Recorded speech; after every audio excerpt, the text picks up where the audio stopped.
They say life can change in a single heartbeat, but for Luca Moretti, it changed with a single handwritten message, 7 rushed words circled in red ink at the bottom of his restaurant bill: "Gunman behind you. Deal gone wrong. Exit now." He looked up, confused, and saw only a trembling waitress gazing at him with eyes that begged him to trust her. That was the moment everything spiraled: loyalty, danger, love, and a truth neither of them were prepared to face. The night began like any other for Mia Carter: tables to serve, orders to memorize, and a tired smile she forced for strangers. She had never imagined that her quiet shift would place her between life and death. Mia worked at the old brick-walled diner on Riverside Street, a place where late-night customers came for privacy as much as the food. At 11:43 p.m., just as she was wiping down the counter, the door chimed and in walked a man who carried silence like a shadow. Tall, sharp-featured, with dark eyes that held too many secrets, Luca Moretti. Customers rarely looked at her, but he always did. Not in a way that scared her, but in a way that felt like he saw right through the mask she wore. Tonight, however, something about him was different. He wasn't calm. He wasn't controlled. His shoulders were tense, his jaw tight. He slid into his usual booth, the corner one where no one could stand behind him. Mia approached him with her order pad, trying not to stare too long at the scar on his hand he always tried to hide. He ordered nothing but black coffee, though she could see exhaustion tugging at him. As she turned to walk away, she noticed 2 men enter the diner, men who didn't belong in a place like this. Their eyes weren't searching for food. They were searching for someone. And when their focus locked onto Luca, Mia felt a sharp chill across her spine. She kept working, pretending everything was normal.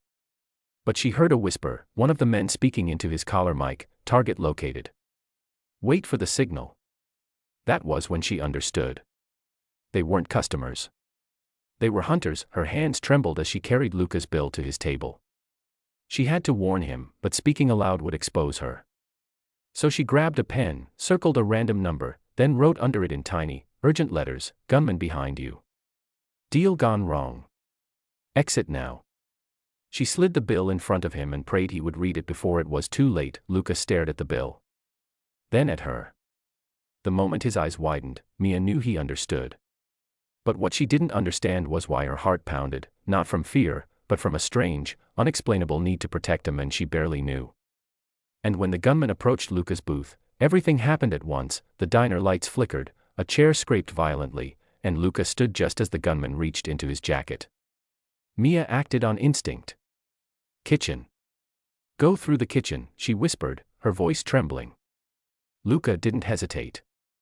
He grabbed her wrist, not forcefully, but as if he knew she was his only chance, and together they disappeared behind the swinging kitchen doors. Inside the narrow, dim kitchen hallway, their breaths mingled in the cold air. "Why did you help me?" Luca whispered. "You don't even know who I am." Mia swallowed hard. "I don't need to know. I just knew you were in danger." Their eyes held for a moment. Outside, heavy footsteps approached the hallway. There was no time left. Luca pulled Mia toward the back exit, and just as they slipped outside, a gunshot shattered the kitchen window. Mia cried out, covering her ears. Luca pulled her behind the dumpster beside the alley wall. His voice was low, urgent. "They weren't here for me, they were here because someone betrayed us. And now they saw you." The cold truth hit her like a punch. She wasn't just a witness. She was now part of a world she never wanted to see, and her life would never be the same again. The night air was sharp, filled with the echo of distant sirens and the pounding of Mia's heartbeat.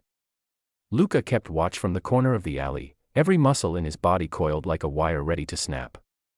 For a moment, Mia saw not a hardened Mafia boss, but a man carrying the weight of battles he never chose. "There's a car 2 blocks down," he whispered. "If we make it there, I can get you out of this mess."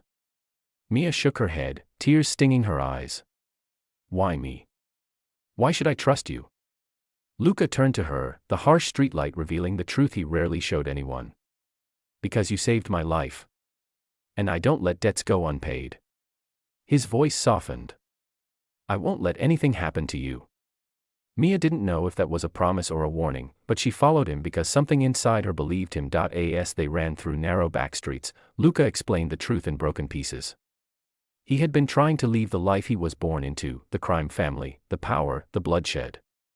Tonight was supposed to be a peace negotiation, his final step toward freedom. But someone sabotaged it, framing him as a traitor. The gunmen weren't rivals, they were his own organization. They wanted him erased before dawn, and now they've seen your face, Luca said quietly. If they think you're connected to me, they won't stop. Mia stumbled, breath shaking. I'm a waitress. I don't belong in this. No, Luca said. You don't. Which is exactly why I have to get you out. They reached the abandoned parking lot where a black sedan waited. Luca opened the passenger door, urging her in. But before she could move, a dark van screeched into the lot. Doors slammed open. Men stepped out, guns raised. Mia froze. Luca stepped in front of her, shielding her with his body. Run, he ordered. I'm not leaving you, she whispered. You have to. But she didn't. She couldn't, the gunman fired. Luca pushed her down behind a concrete barrier, taking cover. He returned fire with sharp precision, but there were too many of them. Mia felt helpless, until she saw a fire alarm box on the wall of a nearby closed warehouse. With trembling hands, she sprinted toward it. Bullets hit the metal beside her. She yanked the alarm. The blaring siren erupted through the night. Floodlights snapped on. Security cameras activated. The gunmen panicked, they couldn't risk being caught on camera. One shouted, "Fall back. Now." Within seconds, the van screeched away into the darkness. Luca stared at her, stunned. You just saved me, again. Mia was shaking violently. I just want to go home. You will, he said gently, I promise. He drove her toward the outskirts of the city, where dawn slowly broke over the horizon. The chaos, the danger, the gunfire, it all felt unreal. When he finally stopped the car near a quiet highway exit, he turned to her with eyes heavy from exhaustion and gratitude. This is where we part ways, he said softly. You don't deserve the darkness I come from. You deserve peace. Mia looked at him, really looked. Under the rough exterior was a man fighting to become better. Luca, will you be okay? He gave a small, sad smile.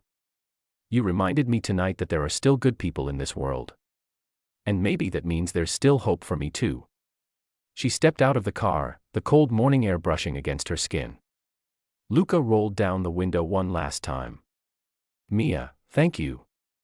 For saving my life. Twice. And thank you, she whispered, for saving mine. He drove away before she could say anything more, disappearing into the rising sun. Mia watched until his car was nothing but a dot on the empty road. Life would go on.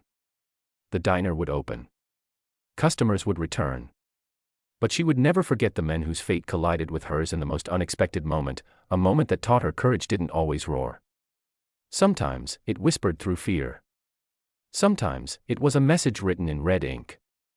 Sometimes, it was choosing to save someone who felt beyond saving, and somewhere far away, Luca Moretti began the painful, uncertain journey of cutting himself free from the world that tried to bury him. Because one brave waitress reminded him that even a man raised in darkness could still chase the light.